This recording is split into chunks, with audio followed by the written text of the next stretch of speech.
Greetings again, friends. Welcome to all of you who are watching. Now, we're almost halfway through the study of the 10 Commandments of God. Now, this means that after this video, we will have certainly reviewed at least one of the 2 tablets that God Himself wrote, the 10 Commandments that He gave to Moses for us. Now, be sure to go and subscribe to this channel and help the message spread about the importance of what the Bible says and what the 10 Commandments teach. Now remember, though, as I mentioned in the last video, the 10 Commandments are either divided in half with 5 on one tablet and 5 on the other, or it's 4 and 6. Now, if you haven't looked, go back and look at that last one I did on keeping the Sabbath day holy, such an important one in relating to God. Now, I prefer to have these commandments listed as relating to God and relating to man, or loving God and loving others, just as Jesus summarized them. So we know that the love of God and the love of others is manifested in what Jesus did on the cross. Now, the first 4 commandments relate to God vertically, and the last 6 relate to man horizontally and to all of our relationships. So remember, it was the lawyer that was trying to test Jesus that led to the summary statement. Now, that is in Matthew 22:36, and it says, "Teacher, which is the great commandment in the law?" Now, of course, he was speaking of the 10 Commandments, and he was speaking of all of the outworking and applications of the law. And so from this, we get this great summary that Jesus gave. And we see this summary in Matthew 22, 37 to 39. Jesus said to him, "You shall love the Lord your God with all your heart, with all your soul, and with all your mind. This is the first and great commandment. And the second is like it, you shall love your neighbor as yourself." So, when Jesus said this, he showed that love God and love others division. But then he tells us the summary, reminding us that it's actually a foundational summary for the rest of the scriptures. In verse 40, he says this after having said that, "On these 2 commandments hang all the law and the prophets." So I prefer this God and man view for the key divisions of the 10 Commandments. And we've covered the first 4 commandments directly, addressing how we relate to God. And those are so important and prioritized first. But you can understand that also in that vertical and horizontal when you see them listed in this cross. So be sure to reference the 10 Commandments playlist for a quick reference to all of the videos that are going to be in this series. Now, you can see that and link to that here. But in this video, we are taking a look at the 5th commandment. And it is honor your father and mother.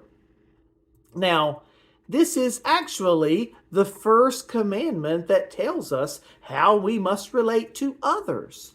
And it's also the first commandment that comes with a special promise of God. It's again quoted first in Exodus 20, verse 12. And we see that as it says there, that we must understand, simply put, honor your father and your mother, that your days may be long upon the land which the Lord your God is giving you. So, God wants us to honor our parents, honor our father and mother. Now, the promise for this is tied to this command, and it's even quoted in the New Testament in Ephesians 6, 1 through 3. Those verses are favorite verses of one of my sons, and they say, "Children, obey your parents in the Lord, for this is right. Honor your father and mother, which is the first commandment with promise, that it may be well with you, and that you may live long on the earth." Now, God knows how important it is for us to learn respect and honor in the home. In America, we have many more problems today because this foundational commandment is not being followed in the home, and parents are not teaching their children the importance of honor and respect. When children don't learn this in the home, they will not respect law or authority in the society, whether it's from government or whether it's in the workplace. Now, when you go to Romans chapter 13, you see a key chapter in the Bible speaking of respect for authority. There we see in verse 1, "Let every soul be subject to the governing authorities. For there is no authority except from God, and the authorities that exist are appointed by God." So, friends, authority is from God, and it starts in the home. Now, God knows that any group of people that are governed in any area must have respect for authority. This respect is first learned in the home when children are taught to obey and honor their father and mother. When any person fails to learn this fifth commandment in the home, they will resist and disrespect other authority in society, frustrating God's grace and bringing judgment on themselves. So Romans 13:2 says, "Therefore whoever resists the authority resists the ordinance of God, and those who resist will bring judgment on themselves." So you better learn it in the home. And now we must teach and emphasize honor and respect in the home and in society, in our churches. We have to teach this, obeying this fifth commandment. Repeated in the New Testament as well, which we'll see in a moment. But you might want to go back and look at the video I did in discussing my top 10 lessons to learn on that second lesson I have in the top 10, which is respect authority. I find it very interesting that being disobedient to parents finds its way into at least a couple of the bad lists in the Bible, the characteristics of people that are bad. Now, we see this in Romans chapter 1 and the three-step process where it says that God gives up on people or gives them over to their evil ways. In the series of verses talking about God giving this up on people, you have this interesting statement. And it even talks about people being given over to a debased mind. We see in Romans 1, verse 28, it says, "And even as they did not like to retain God in their knowledge, God gave them over to a debased mind, to do those things which are not fitting." Now, listen to what he says when he continues with this list of characteristics of the people who had a debased mind. It includes this disobedient to parents. He says in verses 29 to 31, this list is that they are being filled with all unrighteousness, sexual immorality, wickedness, covetousness, maliciousness, full of envy, murder, strife, deceit, evil-mindedness. They are whisperers, backbiters, haters of God, violent, proud, boasters, inventors of evil things, disobedient to parents, undiscerning, untrustworthy, unloving, unforgiving, unmerciful. So right in the heart of the list of terrible characteristics of people who have a debased mind, who have been given over to a debased mind, you have in verse 30, it's saying disobedient to parents. Oh, how important it is to learn honor and respect and obedience in the home. This fifth commandment is very important. Listen to that final judgment there in Romans 1, where he talks about God, what he will do, and other people like that after that long list. He says, who, knowing the righteous judgment of God, that those who practice such things are deserving of death, not only do the same, but also approve of those who practice them. Friend, if you approve of that list of bad characteristics and the disobedient to parents, then you're in trouble because you have a debased mind. God says that because of his own righteousness, that those who practice those things are deserving of death. Anyone who approves of those practicing those things are guilty of this debased mind themselves. So go back and look at that video that I did entitled, Does God Give Up? Now, in the outworking of God's law, as detailed in the first 5 books of the Bible, called the Pentateuch, or the books of Moses, you have severe punishment, capital punishment, that is authorized for rebellion in the home. Listen to what was to happen to anybody who disobeyed or was rebellious when they were delinquent toward their parents. It says in that second giving of the law in Deuteronomy, that's what the word means. And in chapter 21, verses 18 and 19, it says, if a man has a stubborn and rebellious son who will not obey the voice of his father or the voice of his mother, and who, when they have chastened him, will not heed them, then his father and his mother shall take hold of him and bring him out to the elders of his city, to the gate of his city. And then we see the consequences of what was to be done to this one who was rebellious, who disrespected and dishonored his parents, the parental authority in the home. It says there in verses 20 and 21, it continues, and they shall say to the elders of his city, this son of ours is stubborn and rebellious. He will not obey our voice. He is a glutton and a drunkard. Then all the men of his city shall stone him to death with stones.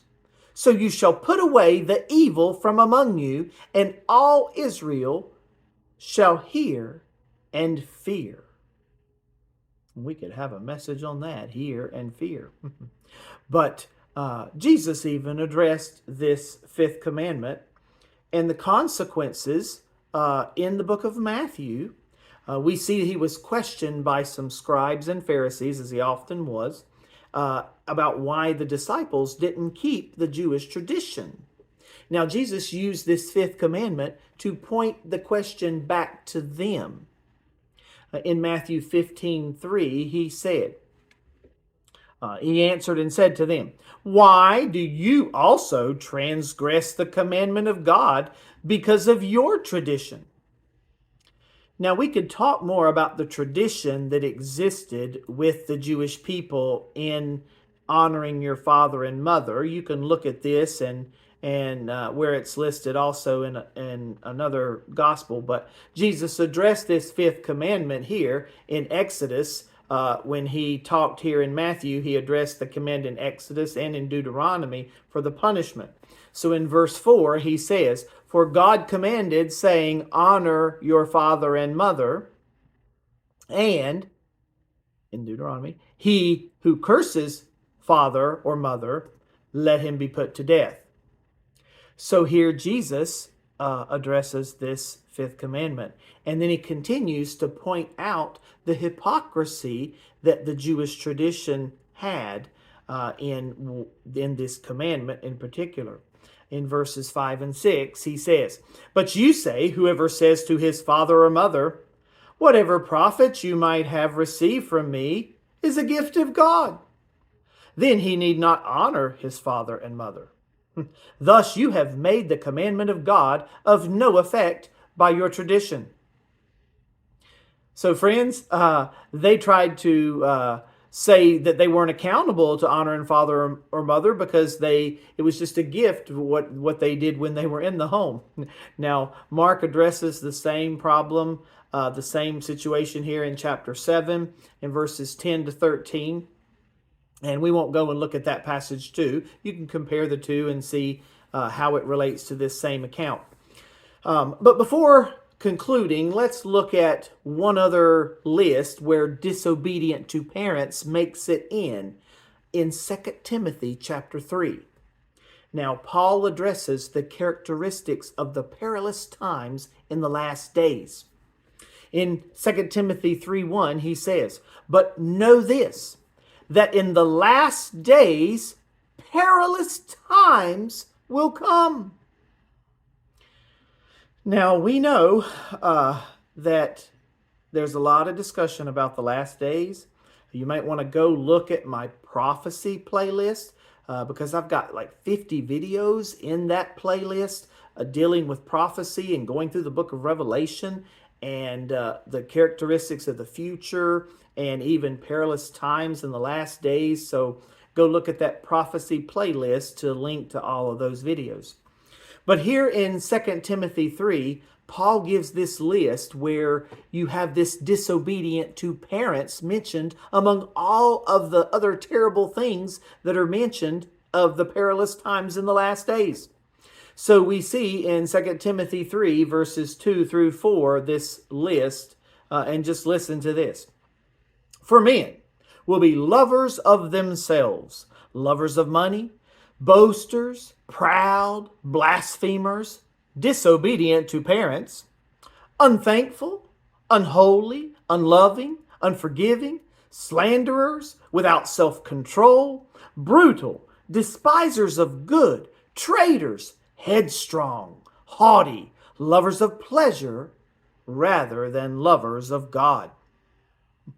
Oh, friends, once again, we see disobedient to parents as a foundational problem in society, illustrating the need for obeying and having this fifth commandment. How important it is to honor your father and mother. It's the first way we learn how we must relate to others. It's likely why God puts this first in the second division of commandments that deal how to relate to others. So understanding this can also help you to remember the 10 commandments as you see them listed in how they are important relating to God and then relating to others in your life. So I trust this video was another blessing and challenge to you about how important it is to honor your father and mother. Like this video, share it with others, subscribe to the channel, and hit the notification bell so you'll be ready for the next video as we go to the 6th commandment.